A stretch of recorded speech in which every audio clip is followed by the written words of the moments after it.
mengingat generasi muda ini selalu kadang-kadang menangis sendiri.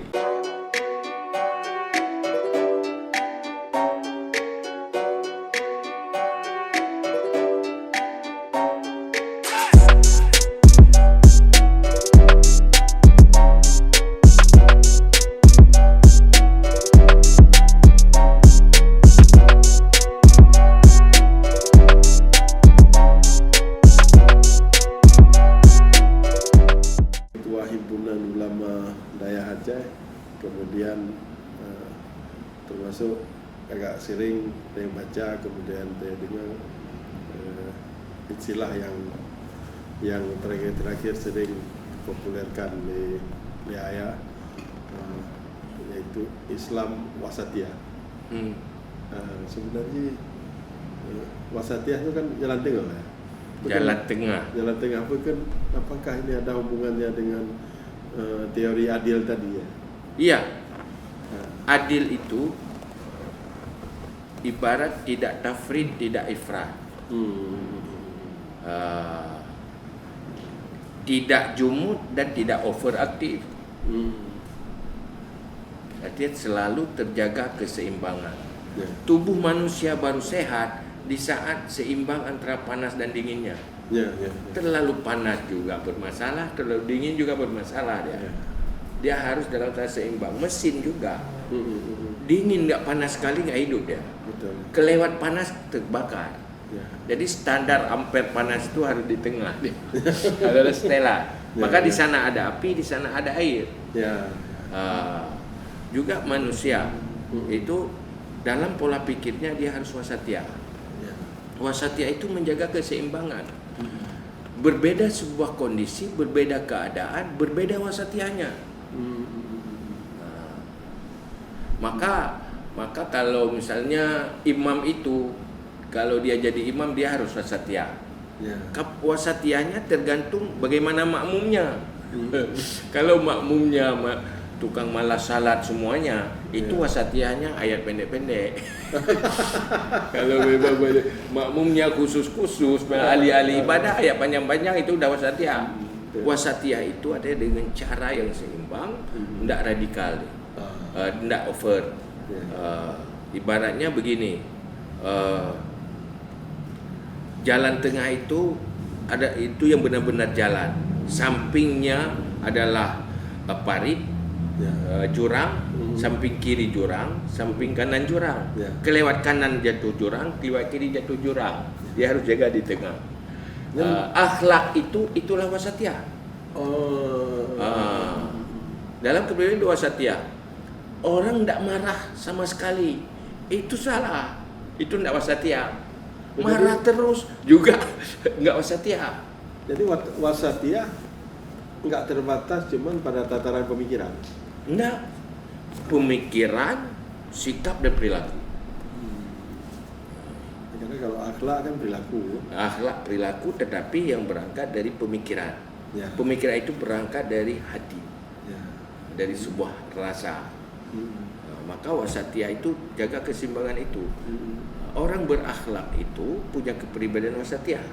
Ya.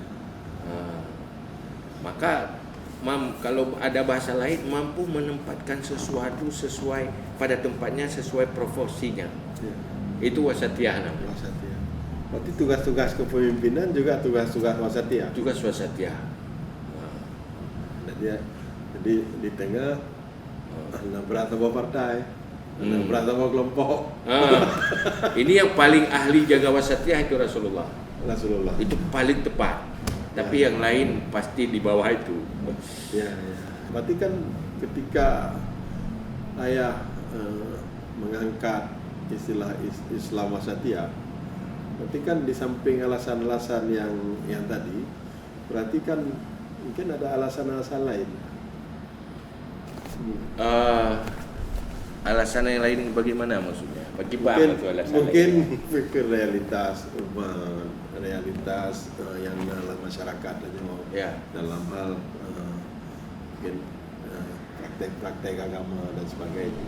Ya, kita pertama melihat, pertama Rasulullah dalam sebuah hadis mengingatkan ya, ad-dinu matin, Fa'aurilhu birrif. Ya. Agama itu dia tegas, keras. Ya. Maka masukkannya dengan lembutnya. Ya. Kalau dipaksakan hancur. Ini bahasa orang Aceh ke lepah lehu rebah. Lepah panjang patah. Ya. Lepah ke pecah. Ya. Jadi jaga keseimbangan itu. Ya. Ibaratnya begini, agama ini ibarat dia terapi, obat untuk terapi penyakit. Obat itu tidak general ya. Ya. Tergantung melihat siapa yang sakit, apa sakitnya. Kalau anak-anak yang sakit obatnya berbeda, Ya. walaupun jenis penyakitnya sama dengan orang dewasa.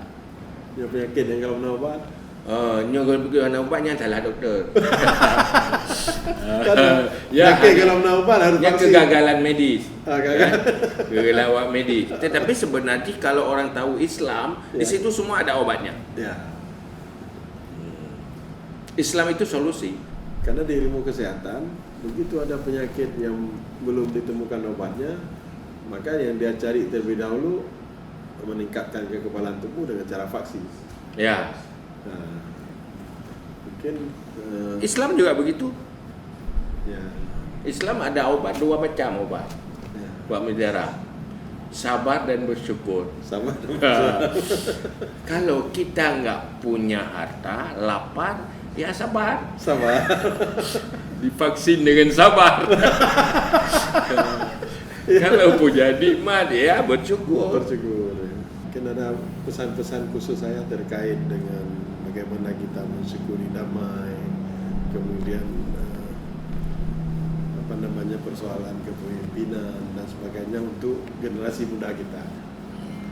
Film ayah kan terakhir juga sudah banyak melakukan pendidikan kaderisasi kepemimpinan, training kader dakwah. Nah, itu kan dari kaderisasi kepemimpinan yang memang mungkin atas keperhatian terhadap kondisi sosial yang memang kita masih banyak butuh pemimpin, sehingga ayah ikut terjun mentraining dan melatih calon-calon pemimpin lewat training kader dakwah.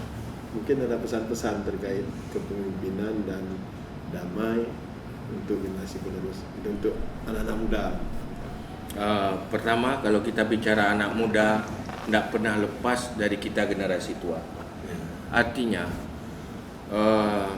kita yang generasi tua ini ada sebuah tanggung jawab yang besar terhadap anak-anak generasi muda kita. Karena yang melahirkan generasi muda itu adalah generasi tua. Kebijakan yang salah oleh generasi tua jadi bumerang bagi generasi muda. Kebijakan yang salah orang tua akan menjadi masalah bagi anaknya. Maka kita generasi tua itu harus benar-benar menyayangi mereka. Pertama, Sayyidina Ali mengingatkan kita, alimu auladakum li zamanihim la li zamanikum. Ajari anakmu untuk zamannya, bukan untuk zamanmu. Fa innahum khuliqu li zamanihim la li zamanikum. Karena mereka diciptakan untuk zamannya, bukan zamanmu. Mereka punya tantangan yang berbeda dengan tantanganmu. Mereka punya persoalan yang berbeda dengan persoalanmu. Maka ajari mereka untuk siap menghadapi itu. Maka oleh karena itu, ini sebenarnya tanggung jawab yang namanya sebuah aktivitas pendidikan, formal atau tidak formal, pendidikan rumah tangga atau di mana-mana. Didik mereka untuk siap menghadapi tantangan. Persaingan semakin ketat sekarang. Ini berbahaya kalau anak-anak muda kita jadi mangsa bagi anak bangsa lain. Kalau dia tidak dididik dengan benar, maka selalu saya sendiri mengingat generasi muda ini selalu kadang-kadang menangis sendiri. Saya dari kecil menjalani kehidupan sampai ke luar negeri, melihat suasana, membaca suasana. Ini bahaya dalam persaingan global ini. Siapa yang lebih cepat, maka dia akan memenangkan tantangan. Maka hari ini kita harus bergerak cepat. Kalau saya sering mengatakan, kita harus menang cepat. Karena kalau kalah cepat akan cepat kalah dalam persaingan. Menang cepat akan kita cepat menang dalam persaingan. Maka jangan terjebak pada kondisi yang menyesatkan. Karena kita berada di era penjajahan baru, era peperangan baru, tidak peperangan masa lalu. Maka kalau yang nggak cerdas ini akan tenggelam. Maka Huda, saya ingin buat sebuah training kepada anak-anak muda desa. Mereka pertama, dua hal yang perlu sekarang. Pertama, bagaimana membangun integritas mereka. Yang kedua, bagaimana membangun skill mereka. Kedua-duanya harus seimbang antara integritas dan skill. Skill tanpa integritas ini akan melahirkan pengkhianatan dan kezaliman. Integritas tanpa skill akan melahirkan kegagalan karena mereka tidak punya keahlian. Maka dua hal ini, fungsikan syariat kita untuk membangun skill dan kepribadian, fungsikan pendidikan yang lain, keahlian lain untuk membangun integritas. Syariat ini fungsikan untuk terbangun integritas. Yang kedua, keahlian-keahlian yang lain fungsikan untuk membangun skill. Dua ini harus seimbang. Karena menurut bahasa Aceh, katanya hansip ngengget. Niat getat, rencana getat tapi ngung. Dia ke menyuruh niat getat, rencana getat tapi ngung. Akhir je pun niat jelah cara nama. Menurut bahasa kan bahasa ahmak, husnun niat fasadus suluk. Niatnya bagus, caranya tidak benar. Untuk menemui cara yang benar itu butuh skill dan pengalaman. Tetapi orang yang ahli tapi tidak baik, itu berbahaya. Mereka akan menjadi orang yang kuat yang akan menzalimi. Maka karena itu saya dulu terinspirasi membangun sebuah konsep dalam tulisan buku, bagaimana kita melakukan pergerakan memperkuat orang baik dan memperbaiki orang kuat. Begitu. Terima kasih. Terima kasih ya. Rakan Lun, saya mohon pertemuan perdana dengan Ayah Sob dalam acara Pidin Podcast. InsyaAllah kita akan berempat dengan Ayah Sob pada episode Pidin Podcast yang akan datang. Mungkin Ayah nak berikan doa macam Ayah. Ya, sebagai closing, terima kasih pertama kepada generasi-generasi muda. Kalau untuk kewajiban Anda semuanya, untuk kemajuan Anda semuanya, untuk kebaikan Anda dunia dan akhirat, kapanpun asal ada waktu, siap selalu. Begitu kira-kira. Maka mari sama-sama kita berdoa. A'udzubillahi minasyaitonirrajim. Bismillahirrahmanirrahim. Alhamdulillah ya hamda yuwafi ni'amahu wa yukafi'u mazidah. Ya Rabbana lakal hamdu kama yanbaghi li jalali wajhikal karimi wa 'azimi sultanik. Allahumma shalli wa sallim ala sayyidina Muhammad wa ala alihi wa sahbihi ajma'in. Allahumma inna nastaudi'uka ma 'allamtana fadud ilaina 'inda ihtiyajina ilaihi wa la tunsina abadan bi rahmatika ya arhamar rahimin. Allahumma zidna ilma wa fahma wa alhiqna bis salihin. Allahumma khurujna min zulumatil wahmi wa akrimna bi nuril fahmi waftah lana abwabal ilmi wa zayyil lana bil akhlaqil hasanat bi rahmatika ya arhamar rahimin. Allahumma inna na'udzubika min ilmin la yanfa' wa qalbin la yakhsha' wa amalin la yurfa' wa du'ain la yusma' bi rahmatika ya arhamar rahimin. Allahumma habbib ilaina al-iman wa zayyinhu fi qulubina wa karrih ilaina al-kufra wal fusuq wal 'isyan waj'alna minar rasyidin.